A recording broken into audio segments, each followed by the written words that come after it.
What's good, y'all? Elvis here, back again with another episode of Better Barbering. For my new people, Better Barbers is a series that I started where I share tips and tricks that made me a better barber, that other people used to make them better barbers, and I the better people. Today, my topic is all about what I would do if I started over as a barber. So I've been cutting hair for roughly about 7 to going on 8 years. Damn.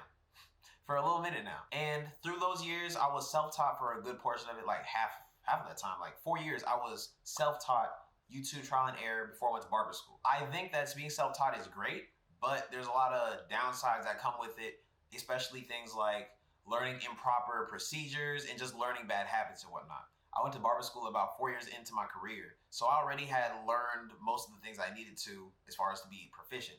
And barber school just kind of polished a lot of the skills I had, but it also showed me that learning on my own made learning take a lot longer than it needed to, because I didn't have the foresight of a mentor. I didn't have the foresight that my mentor had to just streamline the learning process. So I wasted a lot of unnecessary time. But I don't really have a number list for like things that I would do different as a barber, but I'm just gonna start off. So when I first started cutting hair, I learned on YouTube from 360 Jeezy, you know what I'm saying?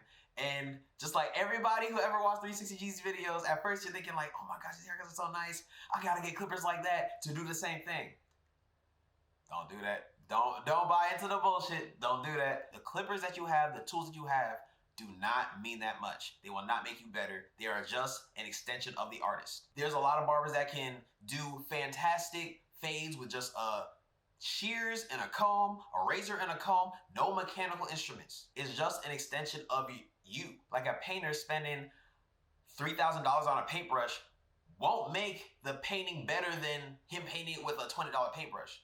It's just an extension of him. Another thing I would have did different as a barber, I would have stopped trying to be everybody's barber. There are too many people in the world. There are too many barbers in the world. It's not realistic to think you can cut everybody you're gonna come across that's in your demographic, in your area, people that you go to school with. Don't assume you're gonna cut everybody in your class, because everybody has a barber. Everybody has a barber and everybody has different preferences. Like, just because I can cut somebody's hair and they like the haircut and we do business and they pay me my money, doesn't mean that's a relationship that's worth carrying over into other seasons of my life. Some people will sit in your chair and they're just a customer, not a client, because there's a difference. A customer is someone who does business with you. A client is someone who builds a relationship on top of the business. So if someone is reoccurring and y'all have some kind of rapport, that's your client. But most people that sit in your chair will be your customer, and they will not influence your business going forward much. Trying to cut everybody hair versus focusing on the clients that would really fit into my life and my business the best was, I think, like one of my biggest mistakes, where I wouldn't consider it that much of a mistake,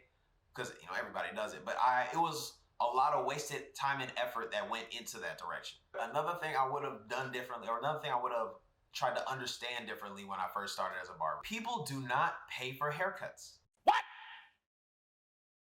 What the fuck? Let me finish. People give you money in exchange for the service, but people value the haircut not specifically just because their hair is shorter or it looks like a specific style. They value all the things that come with the haircut.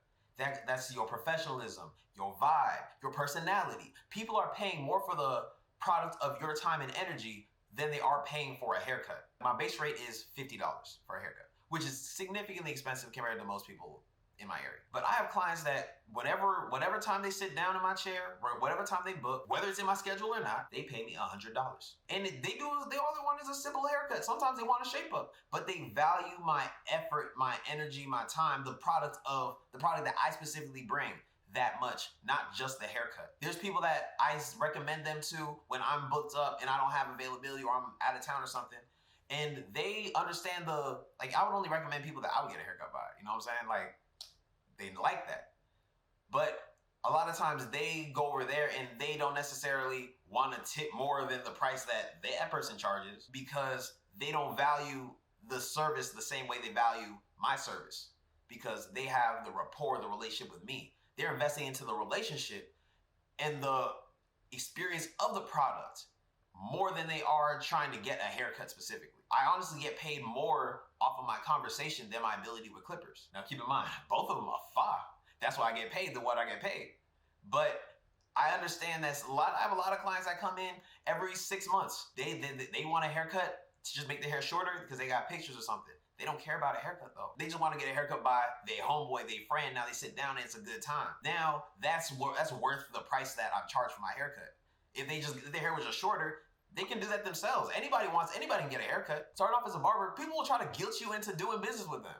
But understand, most people just want something out of you. They want a beneficial relationship from you. But they don't want to necessarily provide a benefit on your side. They just want to get the benefit of having some kind of relationship with you. So there's a lot of people that would be like, oh bro, you don't want no money, why don't you? Trying to guilt you into doing business with them. Understand, they are making a request of your time and energy. More often than not, these aren't people that are even gonna fit into your business in a long-term way to try to benefit your life in a meaningful way. They just want what they want and they're trying to exchange. So I'm not going for it. As I'm going through this list, I'm coming up with a lot of stuff off the top of my head, but I'm also trying not to make this stupid long because this can be its own series. If y'all really want to be a series, let me know. I might do more videos like this where I'm just sharing like game I learned retrospectively about my journey. If y'all got any value in game, please go ahead, like, subscribe, and share it with somebody that you think could use it.